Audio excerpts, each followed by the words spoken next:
So I'm going to briefly walk through making tacos.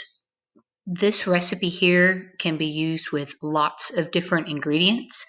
It can be used with lots of different styles. You can make burritos, you can make enchiladas, you could do tacos. So this is just some photos of one particular or two particular times that I made some tacos. And one thing I really love about this is that I can make these with whatever I have in the kitchen. So if I have leftover meats, if we have grilled or smoked meats, if we only ate like half of our steak, I can put the other half in the fridge and then make that with a couple of other vegetables and some beans. And I've got a nice, quick, easy dinner. And so this is a really good, easy dinner, quick. It's cheap. It's a great way to feed a lot of people with not a lot of money.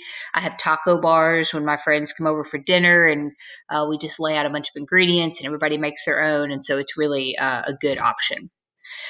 So one of the first things that I want to cover that we are getting into in class is mise en place for the cast iron skillet. So for this particular recipe, I used a cast iron skillet. I think in some photos, my Dutch oven, which is a deeper cast iron skillet, was used. To properly heat the skillet, you put it on the stove with nothing on it. We do this so that it is evenly heated. And as you can kind of see up there in the right-hand corner of my picture over here, I have it set kind of to low. And so low, medium, low, on a scale of 1 to 10, I'm talking about maybe 2 or 3. So one of the first things I do for mise en place is I sharpen my knife almost every day that I use it. Just a quick, easy handheld sharpener. I also prep my veggies before I get started. I like black beans in mine. You can see the mesh strainer back here. I dumped a can of black beans and I rinsed them with cold water. I just like to get the liquid off of it. There's nothing wrong with the liquid, but if I just dump the can of beans into the pan with all of that, then it just kind of has like a muddy look to it. So I like to rinse my black beans. I also like to prepare my shells and then cut up my meat. So I sharpen my knife, rinse my beans, mise en place my vegetables. Also a little important element here. My vegetables are separate. I don't put these all together. I'm not going to cook these all at the same time because they don't cook at the same rate. For me, in my taco, I'm using blue corn taco shells for this evening, and I like shredded cheese. I do like cheese sauce, but not with tacos. It's a little wet. So I like the shredded cheese, and I like to put it in the bottom of my shells before I bake them, and that makes my shells nice and crispy, and that melts the cheese in the bottom. But even more importantly, that melty cheese protects that taco shell from breaking or from the liquids and juices out of my food that I'm going to top it with. One of my favorite ingredients that I like to make tacos with is called chorizo sausage. And so it is a ground pork product, and it has already been seasoned with your taco spices. And I just kind of prefer this. This is inexpensive. This brand right here, they put on sale at Kroger a lot for like $3.99, and it's a pretty good amount of meat. You could even blend this in with ground beef. In fact, when I make my cheeseburgers, I blend a little chorizo into my cheeseburgers with my ingredients. I will show you how I make my cheeseburgers in a different video here. But you don't have to use a pork product. I just like the chorizo. I think it has the best flavor, and so that's my favorite. I don't particularly care for ground beef in my tacos, but a lot of people do. So some form of meat. You don't have to have meat. You could do this all vegetarian if you wanted to. Chorizo, chicken, pork, ground beef, lamb. Ground lamb is fantastic with tacos. I like some vegetables, so sweet bell pepper or poblano peppers. Poblanos are one of my favorite things ever. Onions, corn, mushrooms, any vegetable that isn't too wet. And so I don't add a whole lot of vegetables when I make tacos. If I make burritos, I do add a few more of the vegetables. I like black beans. They're sweet and they're mild. You don't have to use them. Some people use refried beans, white or pinto ones, or just omit them altogether and don't put them in. And some people like to have a starch or rice on the side. I don't personally. We don't eat a lot of rice. It's just personal preference. And then your toppings can be whatever you want: sour cream, cheese, guacamole. I like the green verde salsa. It's my favorite. So when it comes to spices, if I use chorizo, I don't always add more spice to the tacos. If I blend in other meats, I might, because I do like my tacos pretty spicy. And the taco seasoning is usually made up of chili powder, cumin powder, red pepper powder, garlic and onion powder. There are some pre-mixed taco seasonings. Szechuan is one. They use coriander in them, and I don't care for that particular spice. There are some taco spice mixes that you buy in the grocery store.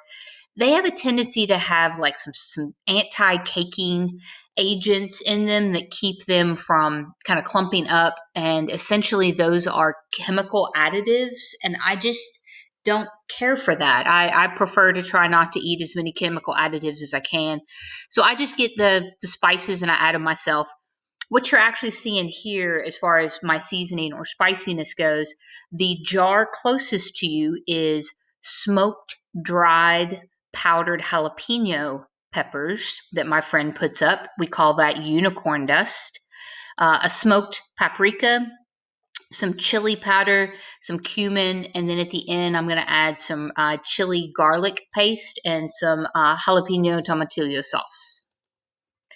So when it comes to the pan preparation, about the time everything's on mise en place, I need to be able to feel a good amount of heat over that cast iron skillet. So when I can feel that heat, then I know it's time to add the oil. Depending on what type of meat you use, if you're using ground beef, it's got its own fat. You really don't need very much oil. So barely cover the bottom of the pan if you're not using ground beef. And if you are using ground beef, I mean, the tiniest little bit just to keep the beginning from smoking. A lot of people don't even use any oil if they use ground beef. Sometimes that depends. If you use a really low fat ground beef like sirloin, then you might want some oil. But most ground beef, no, you don't need any oil. So when it comes to heat retention, you have a hot pan and you have hot oil and you're going to put really cold food in there. And we're about to start talking about caramelization. So on the left, this is a picture of a topping that keeps some grease from splattering, but it allows air and moisture to escape. So there's little holes in it. It's made out of mesh. At the Dollar Tree, you can get cheap splatter screens. We use them in the classroom and they're really good to have. You want to put your meat in the pan. It should be very hot and it should sizzle there. And don't touch that meat. It's going to stick to the pan. Let it go. When it's ready to flip, it will self-release and you are ready to go. That's something we'll be talking about a lot in class.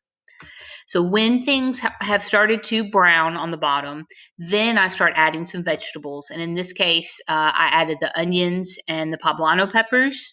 And once those cook down a little bit more, then I add my mushrooms and then I add my then I add like the beans in there. And I like to cook my beans in. Cooked beans are going to soak up fat and grease and oil and flavor, and they're just going to make it a lot better for me personally if I cook them a couple of minutes. I guess I refry my black beans. But the main thing is don't overload that pan. Make sure that you have cooked things for a while beforehand. Chorizo is a little different. This photo here is a Dutch oven. It's a little deeper and it's chicken. And so this is kind of what my end product looks like. If you're in the classroom, you would be able to see that my chicken gets all nice and golden brown. I have another video of some fried chicken and another video of some pork chops and things that I've got coming, and it'll show you caramelization. So this is what my final product looks like. I like to, as you can see, this is a different night because these are yellow corn tortillas.